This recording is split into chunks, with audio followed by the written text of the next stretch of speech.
विसाखी या सत्संगाच्या कार्यक्रमाला मुख्यमंत्री देवेंद्र फडणवीस यांनी भेट दिलेली आहे। पंजाबी समाजाच्या माध्यमातून विसाखी या सत्संगाच्या कार्यक्रमात देवेंद्र फडणवीस यांनी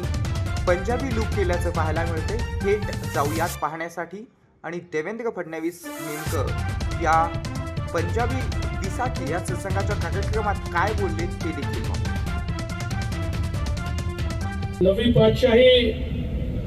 गुरु तेग बहादुर सिंह जी का शहादत का 350वां वर्ष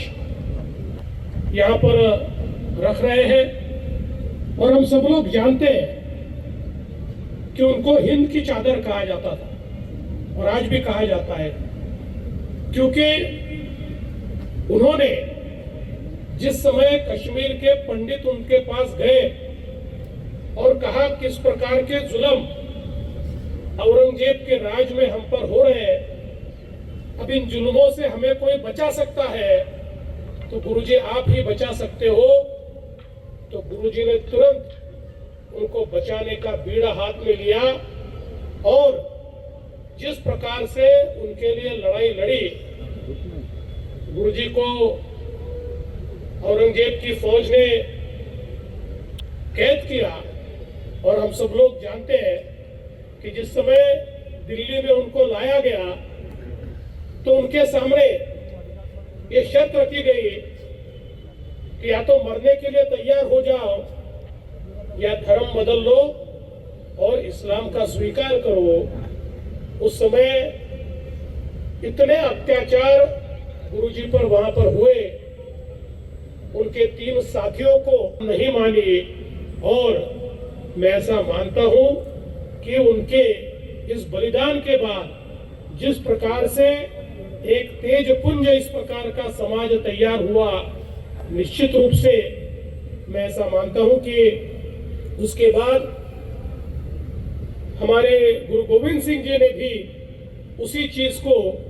आगे बढ़ाया और विशेष रूप से जो बलिदान गुरु गोविंद सिंह जी के परिवार ने, उनके बेटों ने, साहबजादों ने दीवारों में चुनवा दिया गया लेकिन नहीं माने और अपने विचारों को नहीं छोड़ा। ये जो एक शहादत का इतिहास हमारी सिख कौम ने हमारे सामने रखा है और कोई भी गुरु खुद के लिए नहीं लड़े तो समाज के लिए, देश के लिए लड़े। ये जो एक आदर्श हमारे सामने हमारे गुरुओं ने रखा है, इस आदर्श को आने वाली पीढ़ियों तक पहुंचाने का काम हम सबको मिलकर करना है। इसीलिए गुरु तेग बहादुर जी की ये जो 350वीं शहादत की ये जो पर्व है और उसके बाद हमारे गुरु गोविंद सिंह जी का भी वो गद्दी पर बैठे, वो गुरुपूरब का जो सारा पर्व है, इसको हमने तय किया है कि महाराष्ट्र की सरकार भी इसमें आपके साथ शामिल होगी और सरकार की ओर से हम कार्यक्रम आयोजित करेंगे और हमारे गुरुओं की ये जो गाथा है, ये जो उनका शौर्य है, ये जो उनका समर्पण है, ये जो उनका त्याग है और ये जो उनका बलिदान है, वो जन जन तक पहुंचाने का काम महाराष्ट्र की सरकार भी करेगी। ये भी हमने तय किया है। मार्गदर्शन मिलता है, ऐसे आपको बहुत सौभाग्यशाली समझता हूं कि आज गुरुजी का आशीर्वाद लेने के लिए इस गुरुमत समागम में मैं उपस्थित रह पाया और हम सभी लोग गुरुजी का आशीर्वाद यहाँ पर लेते हैं और गुरु ग्रंथ साहिब के माध्यम से जो विचार हम तक पहुंचते हैं, मैं ऐसा मानता हूं कि केवल सिखों के कल्याण का विचार नहीं तो तमाम मानव जाति के कल्याण का विचार ये हमें हमारे गुरुजी के माध्यम से यहाँ पर मिलता है। हमारी पहली पातशाही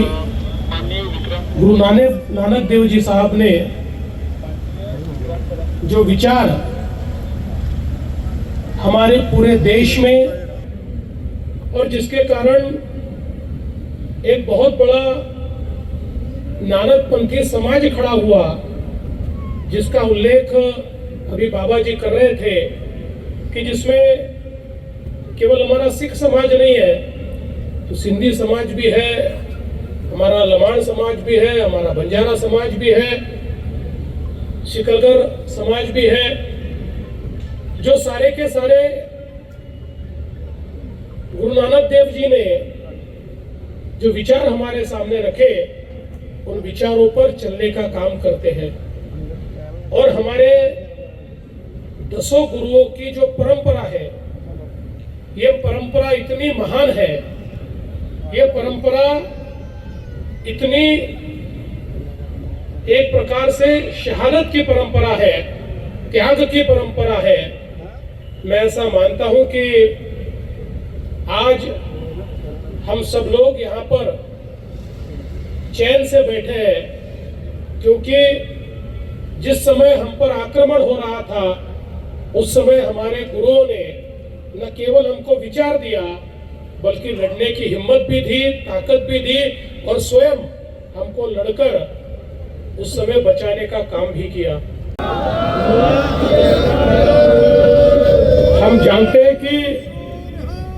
हमारे गुरुजी गुरु तेग बहादुर जी, ये या उसके बाद गुरु गोविंद सिंह जी भी, ये केवल लड़ने वाले सेनानी नहीं थे, बहुत बड़े मनीषी थे। कितने ही उन्होंने अलग अलग प्रकार के नाटक लिखे, किताबें लिखी, अलग अलग प्रकार से जो रस है उनको लिखा। हमारे गुरु ग्रंथ साहिब में हम उसको पढ़ सकते हैं। ये सारे जो उनके विचार है, ये विचार आने वाली पीढ़ियों तक पहुंचाने का काम हम सब लोगों को मिलकर करना है। और मैं ऐसा मानता हूं कि जो हमारी पंजाबी साहित्य अकादमी, जिसकी हमने फिर से पुनर्रचना की है, इस बात को वो आगे ले जाएगी और निश्चित रूप से सभी समाज तक ये विचार पहुंचाने का काम वो करेंगे। हमारे बाबा जी ने यहाँ पर कुछ अपेक्षाएं भी व्यक्त की है। विशेष रूप से मुझे इस बात की खुशी है कि जो 11 लोगों की हमने कमेटी तैयार की थी, वो कमेटी बहुत अच्छा काम कर रही है। और उस कमेटी के कारण आज हमारे सिख समाज में और सरकार के बीच सीधा संवाद शुरू हो चुका है। हम सीधा डायलॉग करते हैं, अब बीच में किसी की आवश्यकता भी नहीं है। और जो समाज को आवश्यक है, वो इस कमेटी के माध्यम से हम तक पहुंचता है और उस पर काम करने का प्रयास हम लगातार करते हैं। तो बाबा जी, आपने जो बात यहाँ पर कही है कि जो सिंधी समाज के लिए हमने निर्णय लिया, जो वहां से निर्वासित होकर आए थे और यहाँ पर कई कैंपों में रहना पड़ा, वो जगह होगी या जो प्रार्थना स्थल होंगे,